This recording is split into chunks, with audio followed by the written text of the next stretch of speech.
ఇంట్లో భార్యకో భర్తకో అనారోగ్యంగా ఉందంటే మనం అన్ని కార్యక్రమాలు మానేసుకోవాలి, వాళ్ళ దగ్గర కూర్చోవాలి. ఎవరన్నా మనుషుల్ని పెట్టి చేయించడం కాదు. తల్లిదండ్రి అయినా ఇక్కడ చాలా కుటుంబాల్లో కనపడుతుంది ఏమిటంటే, శుభ్రంగా ఈ ముసలావిడికి తోడు ఇంకో ముసలిదాన్ని బారేస్తాడు డబ్బులు ఇచ్చేసి. ఈవిడ పేరు అంజమ్మ, ఆవిడ పేరు గుంజమ్మ, ఇద్దరిని బారేస్తాడు. బారేసి పెట్టంగా ఏడు పెట్టేది. వీళ్ళు వెళ్ళి ఎక్కడో బెంగళూరులోను, హైదరాబాదులోను, వీలైతే అమెరికాలోనూ ఉంటారు. కొడుకు కోడు మనిషిని పెట్టంగా పెట్టడం ఏమిటమ్మా. చిన్నప్పుడు ఆవిడ వీళ్ళని పెంచడానికి కూడా మనిషిని పెట్టుకుంటే ఎలా ఉండేది. ఆవిడ అన్ని సేవలు చేసింది. తల్లిదండ్రులకు సేవ మనం స్వయంగా చేయాలి, మనుషులను పెట్టాం కాదు.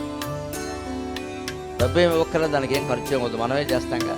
కానీ ఆ తల్లికి ఎంత ఆనందంగా ఉంటుందో ఓ ముద్ద కొడుకు చేతితో పెడితే. నీకు బోడు పనులు ఉన్నారా, నువ్వు ఇక్కడే ఉంటా ఉంటుంది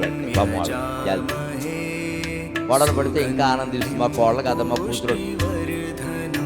సంసారాలు బాగుండాలంటే ఈ సేవాభావం కరెక్ట్.